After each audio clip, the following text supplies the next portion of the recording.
Broadway ਤੁਹਾਡੇ ਵਿਦੇਸ਼ ਜਾਣ ਦੇ ਸੁਪਨਿਆਂ ਨੂੰ ਦੇਵੇਗਾ ਹਕੀਕਤ ਦੀ ਉਡਾਨ। नमस्कार दोस्तों, मैं मशीद ब्रॉडवे इमिग्रेशन सर्विसेज से। कनाडा स्टडी वीज़ा, इसमें सब जानते हैं आज की सिचुएशन क्या है।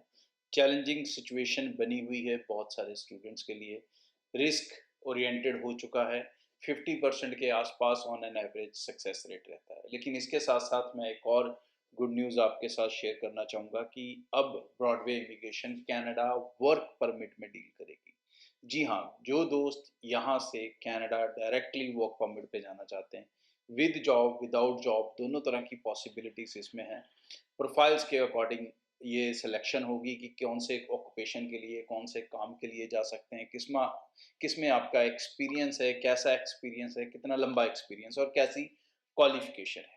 रिक्वायरमेंट्स की बात करूं, अप्लाई करने की बात करूं तो तकरीबन हर इंसान जिसने +2 कर रखी है और आइल्स पीटी चाहे करा है चाहे नहीं करा है, वो वर्क परमिट के लिए अप्लाई कर सकता है। बट जैसा मैंने बताया, success rate according to profile depend करेगा। आप कैसे काम के लिए वहाँ पे जा रहे हो, कैसे जॉब्स के लिए जा रहे हो, और जो वर्क परमिट का success rate at the moment है दोस्तों, वो भी कहीं ना कहीं 70 to 80% से थोड़ा कम ही है। पहले ये 70-80% रहता था। आज की डेट में यहाँ पे भी जो सक्सेस रेट है वो तकरीबन 60% टूरिस्ट स्टूडेंट से थोड़ा बेहतर चल रहा है, क्योंकि यहाँ पर जो लोग जाते हैं वो प्रोफेशनल से जाते हैं। वो चाहे वो कंस्ट्रक्शन वर्क में जा रहे हों, चाहे किसी और ऑक्यूपेशंस में जा रहे हों, आईटी में जा रहे हों, बिजनेस ट्रेड्स में जा रहे हों, अलग अलग तरह के प्रोफेशंस में आप लोग जाते हैं यहाँ पे, तो उनको थोड़ा प्रोफेशनल एंगल से देखा जाता है। इसलिए उनका जो सक्सेस रेट है वो ज़्यादा रहता है, क्योंकि इसमें साथ में जॉब ऑफर रहती है, LMIA रहती है एम्प्लॉयर की, तो डेफिनेटली वीज़ा ऑफिसर कहीं ना कहीं आपको कंसिडर करता है। कॉस्टिंग सारी डिपेंड करेगी कैसे कैसे प्रोसेस में आप जाते हो। बट अगर एम्बेसीज की कॉस्ट की बात करूं तो तकरीबन सिर्फ $235 आपकी एम्बेसी फीस है, $235, और 3-4 हज़ार का जो मेडिकल होता है वो मेडिकल होगा। ये बेसिक कॉस्ट है जो इसमें आएगी। लेकिन इस सब प्रोसेस में जो कॉस्ट आएगी apart from embassy fees and medical, वो सारे पैसे आप ब्रॉडवे को आफ्टर वीज़ा ही दोगे। आपकी किसी पैसे की कोई खराबी इस प्रोसेस के अंदर नहीं होगी। और मेरी एडवाइस है कि ये वर्क परमिट एप्लीकेशंस वही लोग लगाएं जो स्टूडेंट के लिए एलिजिबल नहीं हो सकते। जो स्टूडेंट्स के लिए एलिजिबल हो सकते हैं वो स्टूडेंट रास्ते को कंटिन्यू कर सकते हैं, क्योंकि उनके पास एक्सपीरियंस की वैसे भी कमी रहती है।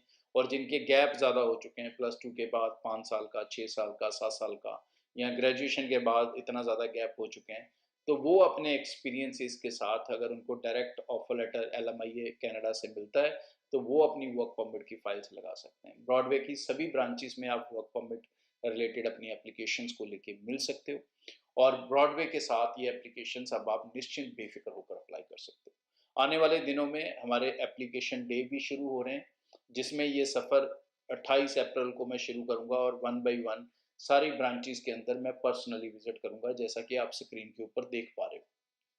और इन सभी सेमिनार्स के दौरान आप मेरे से पर्सनली मिल पाओगे।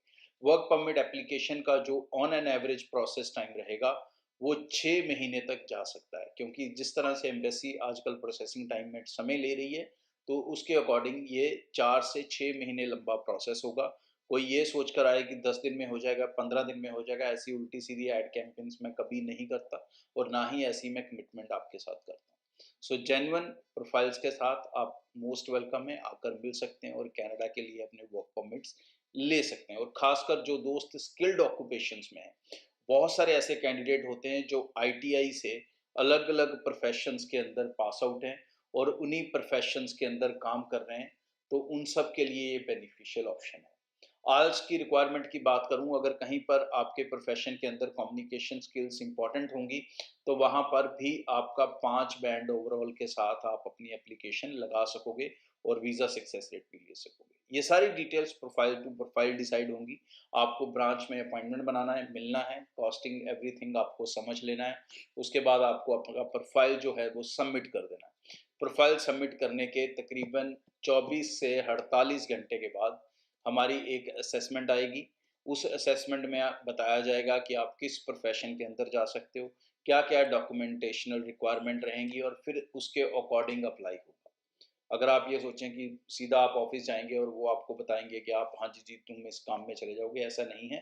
आपके प्रोफाइल की असेसमेंट एक अलग सीनियर टीम करेगी और उसके बाद उसके अंदर वहाँ पर जॉब अवेलेबिलिटीज़ हैं कि नहीं है, एलएमआईए उस प्रोफेशन के अंदर अवेलेबल है नहीं है, ये भी हमें चेक करना पड़ता है अपनी कनाडा सोर्सेज के साथ। और उसके बाद ही आपको हम कमिट कर सकते हैं कि आप कौन से प्रोफेशंस के अंदर कितने समय में अपना वीज़ा हासिल कर सकते हैं।